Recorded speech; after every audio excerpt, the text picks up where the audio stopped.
Attention all parents raising children with special needs. Today we have an interesting guest joining us. Meet Adam Mangana.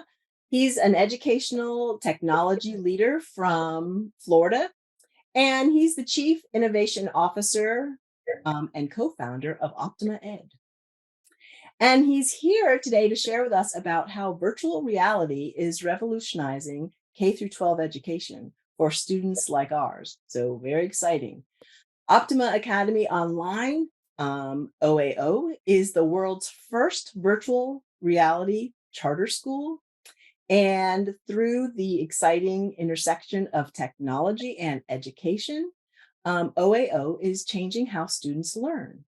So get ready to explore the fascinating world of VR and the impact that it's having on education. Please welcome Adam. It's a pleasure to have you with us today. Excited. And can you start by sharing with us like how you started Optima Academy? Absolutely, Chantel. Thank you so much for making some time and for providing this platform for all the incredible families that you have and you serve. For us, like many innovations that have come from a pandemic kind of birth, I was working in the virtual reality space long before the pandemic, but when the pandemic happened, one of the things that we noticed, especially for neurodivergent students, is that they were kind of left by the wayside, lost in many cases. The traditional school models were just not well equipped to meet the needs of students, especially in a virtual environment. And so, I was actually running a school at the time, a very small school that had, students all across the learning spectrum. And what we did was we took VR headsets and we mailed them to everyone's home. And the idea was that we needed an alternative to Zoom, that although Zoom is really good for a conference call or even an interview like this, it isn't the right medium for true learning to occur at scale and to recreate the relationships that are so important, especially for neurodivergent students. And so, the idea was that if we could create a virtual environment where we could be present together, that we could teach in a concept-based way, where we could take what is abstract and make it more concrete, and that we could have relationship with live teachers be at the center of that experience, that we could create the kinds of accountability and the kinds of differentiation and the kinds of flexibility that would allow for high levels of engagement of students in a virtual setting. And we had great responses, great reviews, and we began to build out more content. Once we launched this, we realized we were onto something. We partnered with a number of institutions, one being Stanford Children's Hospital. So children who have been hospitalized have been able to access our content. We did a 900-page application with the state of Florida to get our content approved through the state of Florida so that we could offer this for free for families, which has been an incredible blessing. And so students can enroll directly in the charter, or through Step Up for Students, they can enroll because we are an approved VIP through the Scholarship for Unique Abilities. So this has been an incredible opportunity for families in Florida, and we've been really humbled to see really great results for those families that are neurodivergent. Wow. All right. So can you share, because I appreciate all that, but I want to kind of understand, can you walk me through a real life example of how it would work, or a lesson, how you guys would do it with a student? I love that question. Yeah. So, we start from the idea that, in a virtual setting, we need to teach in a concept-based way. Augustine says, the words printed here are concepts, you must go through the experiences. So for example, one of the 5th grade science standards in the state of Florida is that students will be able to label the parts of a plant. We do use a learning management system. So the pre-reading or the preparation for that particular lesson would be accessed in a learning management system. So they may they may learn about the xylem and the phloem in that pre-reading. But the direct instruction with a teacher can be consumed in virtual reality. And that could be with a headset or on a desktop, but it is immersive. And so students are actually taking the parts of a digital plant and they're labeling those parts of the plant. And what we're trying to get at for neurodivergent students is that stickiness, that ability to take what is concept-based and have that standard stick. And so what we understand is if we just had a video or if we just had a reading, we wouldn't have that ability to make that learning sticky in the same way that when we have that digital asset and students are literally labeling the xylem and the phloem, and they can connect, that connective tissue between the learning can occur with the actual experiential piece of that lesson. We can either assess that lesson within the VR space, or for more formative assessments, we can come out of the headset and do that in our learning management system as well. So we have flexibility in terms of the assessment portion of those lessons, but the magic, the secret sauce is that concept-based instruction that takes place in the live instruction in 3 dimensions. Wow. Wow, that's pretty cool. All right, so how does Optima Academy Online cater to families with unique abilities? Well, one thing that I really want to make clear is, unfortunately, oftentimes in modern society, we assume that if you have unique abilities, you have to have a unique ability to pay. And I think that is fundamentally unfair. And so part of my mission has been to make this free, or as free as possible, for families. And just a little bit of background: when I finished undergrad, my very first job was as a ESE teacher, exceptional education teacher in Florida. And so I spent 2 years in inner city Miami teaching students with varying exceptionalities. And I've seen the complexity and some of the friction that exists for those families within the traditional public sector. And I see a future that's very bright for neurodivergent students, but it is highly individualized and it's highly customizable. And what I know to be true is that these families are experts in their children. They may not be content experts in science or social studies or mathematics. That's where we come in. But they do know their child, and they send their very best child to school every day. And that child deserves to have all the resources available to them for as free as possible. And so Optima Academy Online exists to be able to provide those resources at scale for as free as we can make it. And so if you live in Florida, it's completely tuition free. What we're trying to do is be able to expand to other states and find ways to fund that, just like public entities are funded through state funding. Wow. But it is K through 12, is that correct? Right now, it is K through 9. We are expanding 10 through 12 over the course of the next 2 years. But right now, if you are in kindergarten through 9th grade, it is available to you today. Okay. And that is, and just so I'm clear, for Florida residents, that's through the Step Up program if they apply for that? Or that's if they're unique abilities. Yep. If they have that scholarship. If they are, if they happen to be, having an IEP, but they want to go through the charter, then they would be a public charter student in a virtual school. Okay. So they have two options. That's awesome. Okay, so tell me 3 benefits of using VR. You might have already said them, but I just want you to repeat them.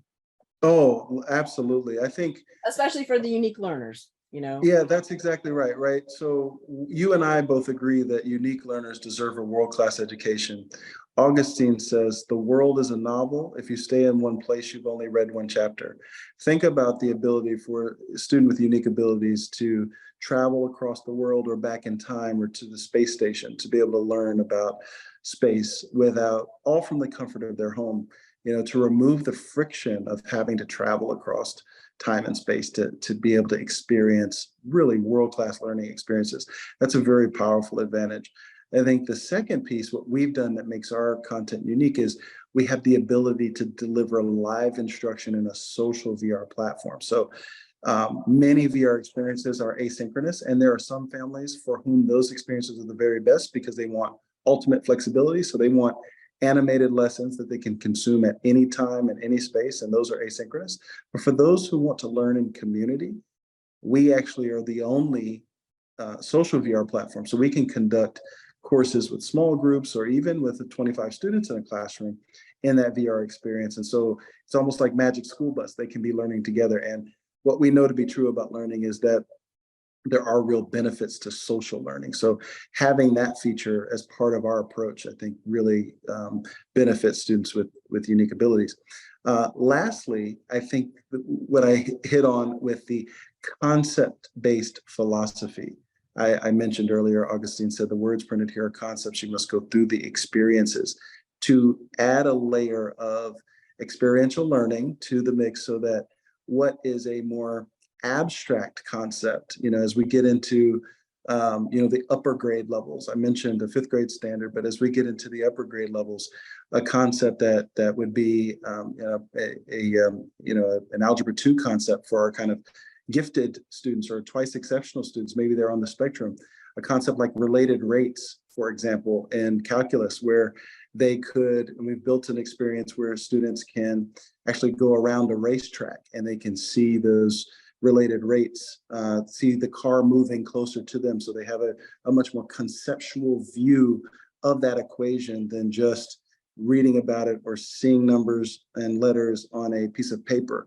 To be able to actually experience the idea of related rates makes that learning much more sticky.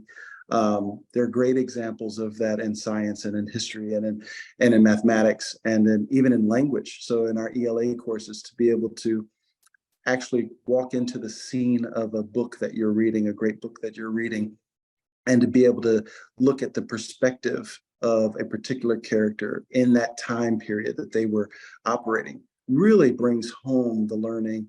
It engages our our students that are neurodivergent in a way that the traditional online experience just doesn't. And that level of engagement helps really facilitate the learning.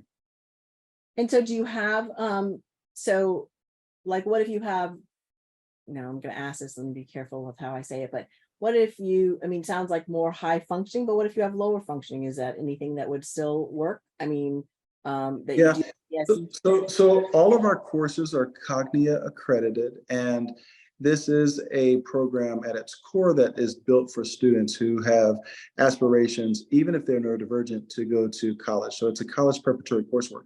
However, we have our most popular product on the Step Up for Students platform is our VR field trips.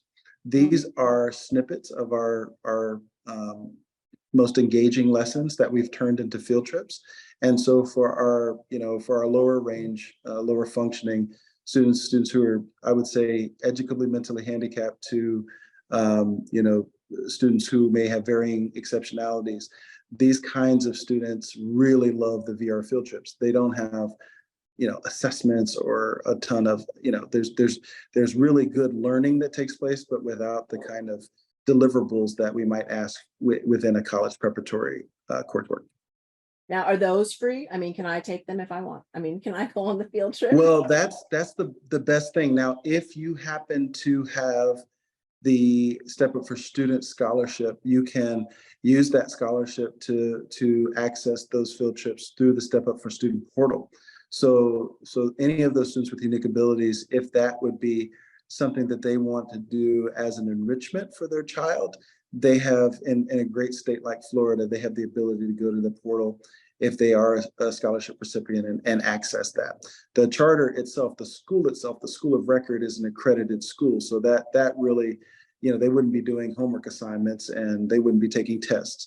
But for those who just want the field trip, Step Up for Students is the right portal to access that. And that's for the community that you were mentioning.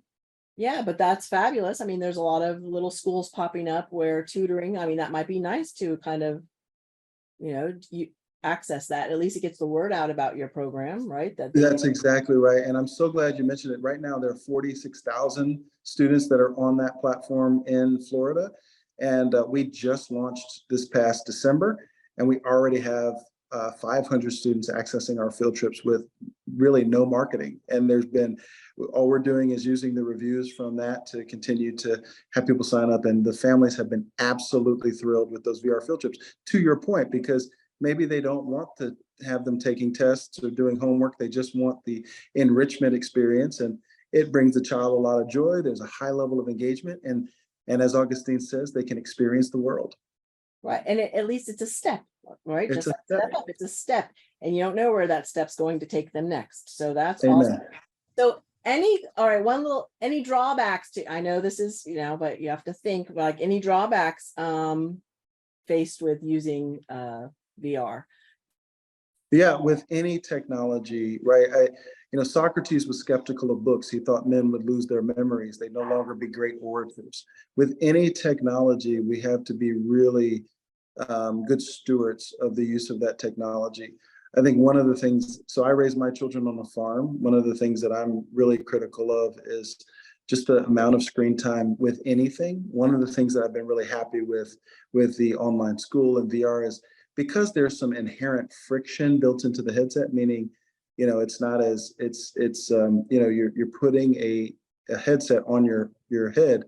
Children don't want to be on that headset experience for hours and hours and hours. And so, where a phone can be very addictive and a screen can be very addictive, I think the advantage to VR as a hardware is that my kids finish school and they're not jumping back into the headset to do more activities. They've gotten their fill for the day. So I really like that. I do think that we need to monitor what students are doing online. And so one of the things that we've done with the program is we have a software that controls access to the internet. It controls access to any other apps. So we kind of lock that down. Okay. For families that are interested in, just buying their own headset. My caution would just be that they should have a handle on monitoring the other apps that children are accessing and monitoring the browser within the headset. We do all of that for any of our customers, but I've just as a pro tip for families who want to explore VR, if you do not have a software that's monitoring what they are consuming, my humble suggestion would be that we need to treat it just like the internet and be monitoring what they have access to. Okay, no, that's great. Anything that I didn't, as we begin to wrap up, is there anything that I didn't ask that you wanted to share about? The only other piece that I wanted to add is that I think for families who are, really beginning to understand just the kind of political winds that are blowing around ESAs, educational savings accounts, and there is more incentive for choice. I think that this dream where children with unique abilities can really get what they need and what they deserve in terms of resources is opening up more and more. And I would encourage families from a policy perspective to continue to advocate for their children. We want to be really good partners in that with families, and we want to make a world-class education accessible on their terms, as it works for their families. But we're not the complete solution. There are other solutions out there. And what's critical is that we all lock arms and make sure this community gets what it needs and what it deserves. And fortunately, right now, the political winds are blowing in the direction of educational savings accounts and really putting the power in the hands of families. And to the extent that we can be helpful, even if you're not going to use any of our products, but just navigating the ESA process, we do try to make that as clear as possible on our website. So please visit our website, Optima Academy.online.